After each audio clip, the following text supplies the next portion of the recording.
Eu não consigo imaginar os meus filhos correndo perigo nas mãos de bandidos.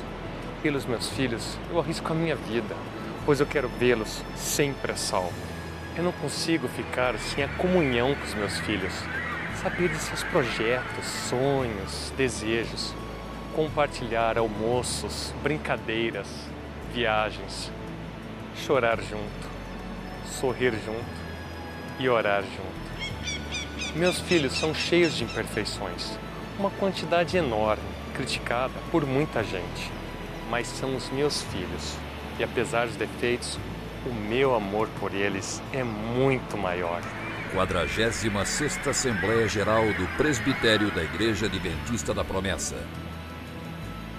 O amor do Pai sendo derramado sobre o povo que trabalha para apresentar uma igreja santa para o Deus Santo.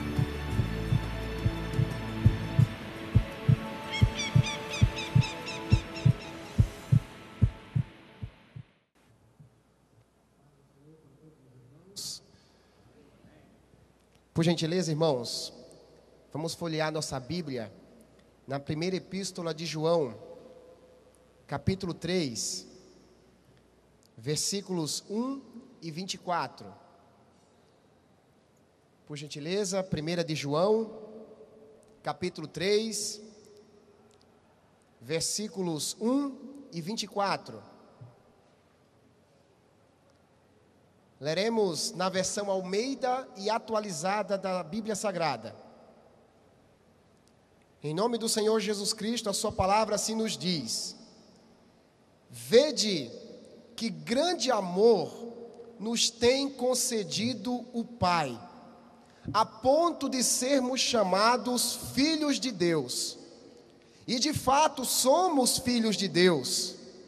Por essa razão o mundo não nos conhece, porquanto não conheceu a Ele mesmo. E aquele que guarda os seus mandamentos permanece em Deus, e Deus nele.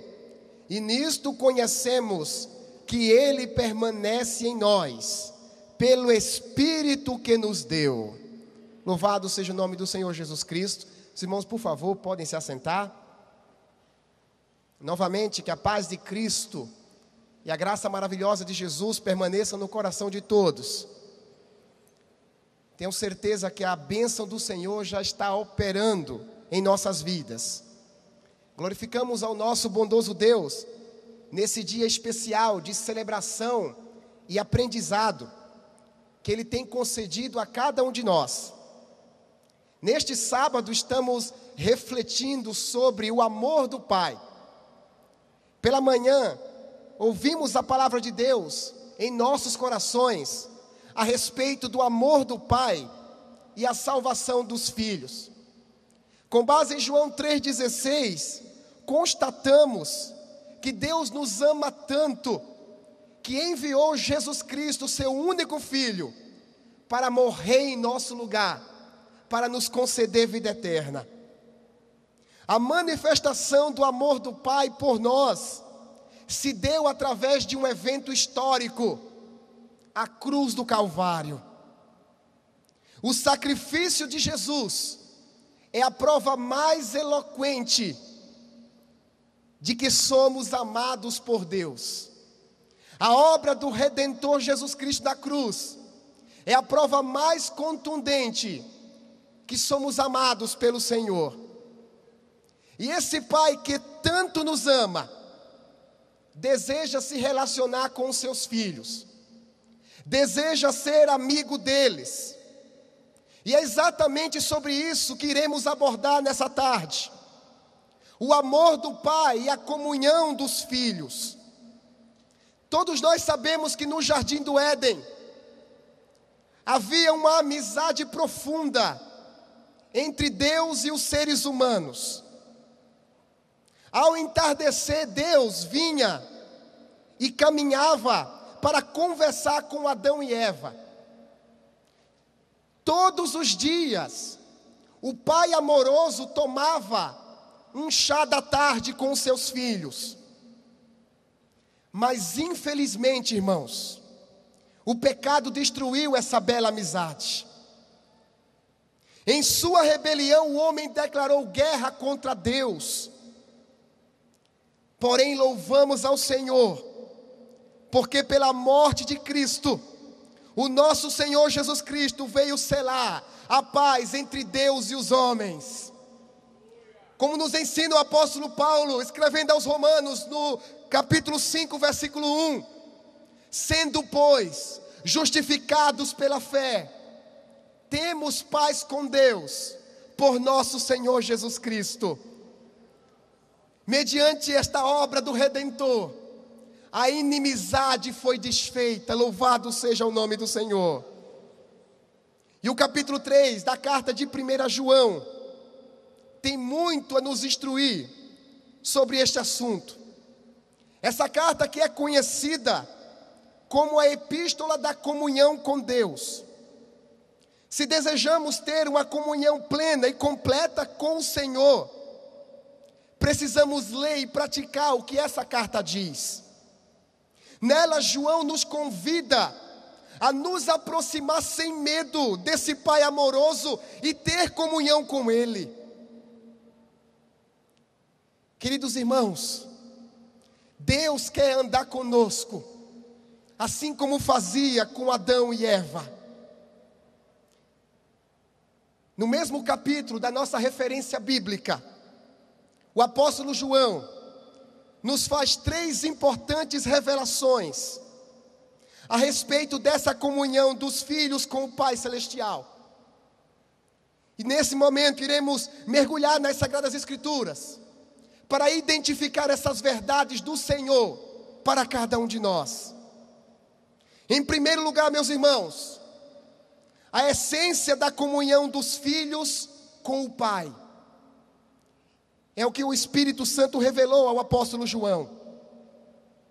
Segundo o nosso irmão João, a essência da comunhão dos filhos com o Pai é o amor.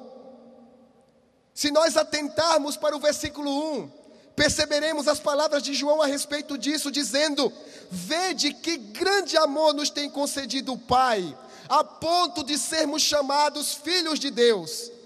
E de fato, somos filhos de Deus. O amor de Deus por nós, meus irmãos, é singular. João está dizendo: vejam que amor peculiar e extraordinário que Deus, o Pai, tem por nós. Pois mesmo quando éramos inimigos, Ele nos amou e enviou seu Filho para morrer por nós. O plano maravilhoso da salvação, queridos irmãos, devemos lembrar, inicia-se com o amor de Deus. O mesmo João, em outra ocasião, declara: aquele que não ama não conhece a Deus, porque Deus é amor. Em sua essência, Deus é amor. E esse amor é que o motivou a nos salvar.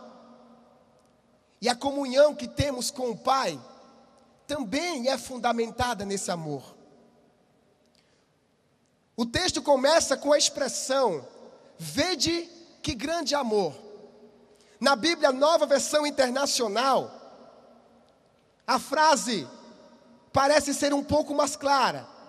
Nos diz o seguinte: vejam como é grande o amor. No original, essa expressão tem a ideia de espanto e admiração.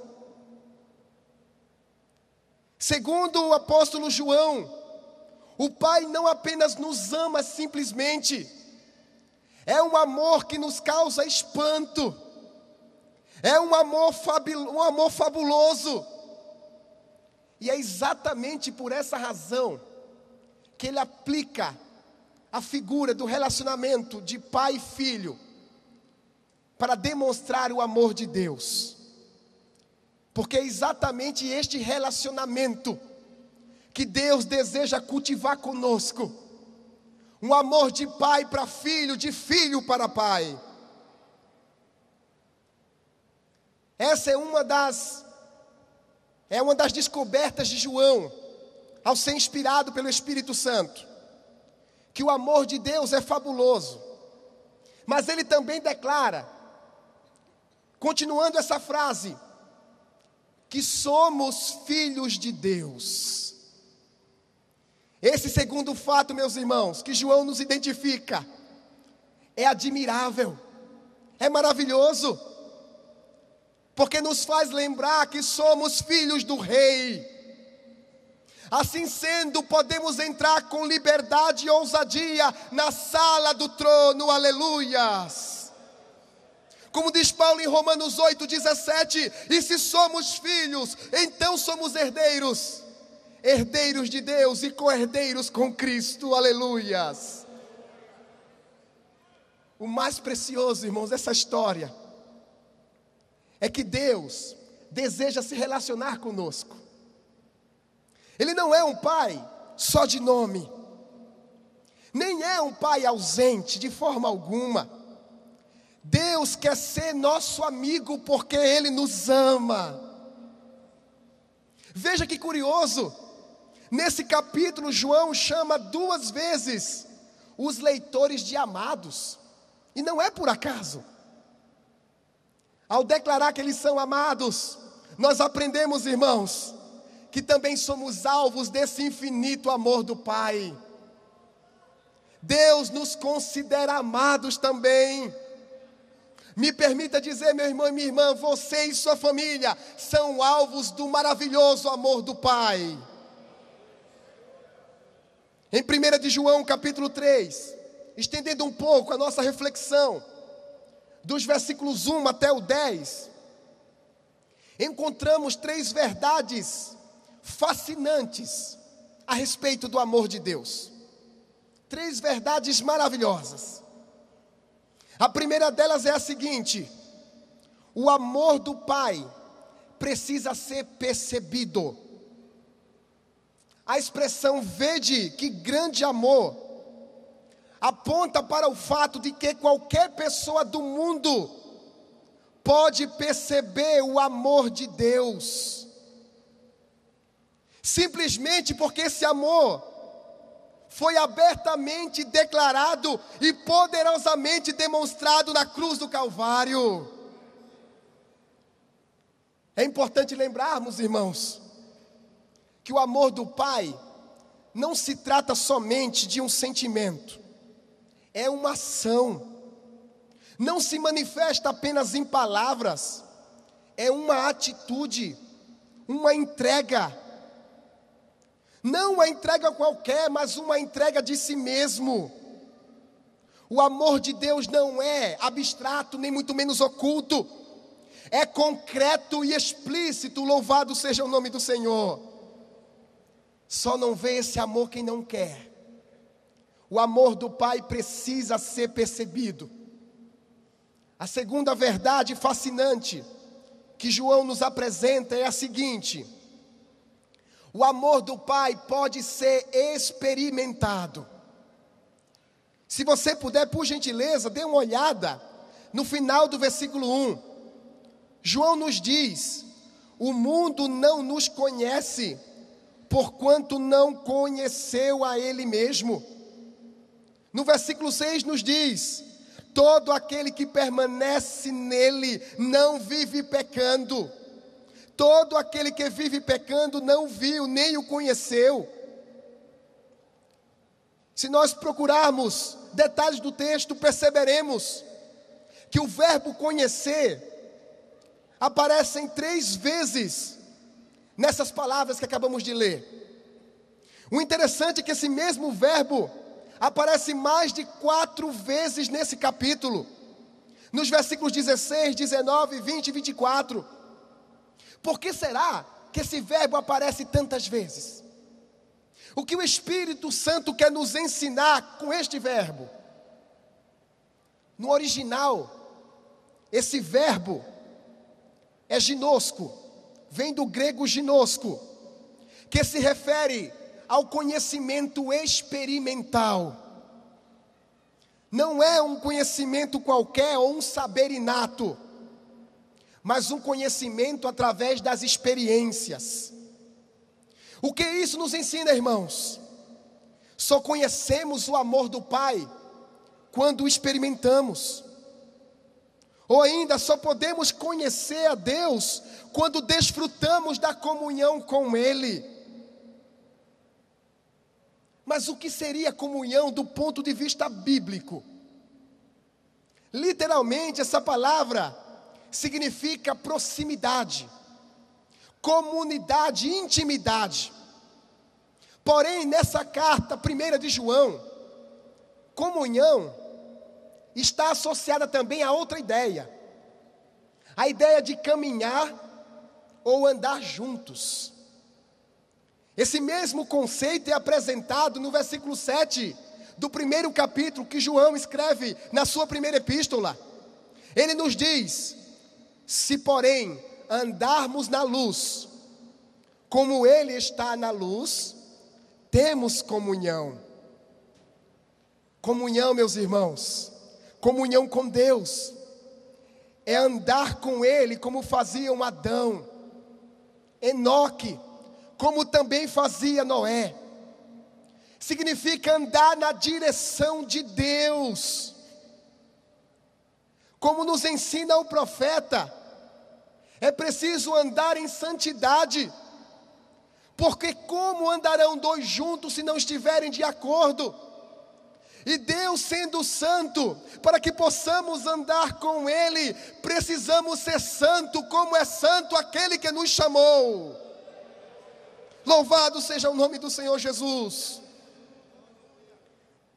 Essa comunhão com o Pai, queridos, trata-se de um processo de convivência. É um processo de amizade com o Senhor. Andar com Deus significa conhecê-lo.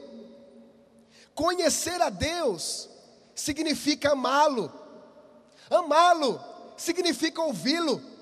Ouvi-lo significa obedecê-lo. A adoração, a leitura bíblica, a oração são formas de andarmos com Deus.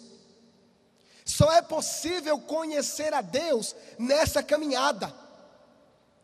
A caminhada do diálogo com o Senhor. A caminhada da viagem pela Bíblia Sagrada. A caminhada para a adoração.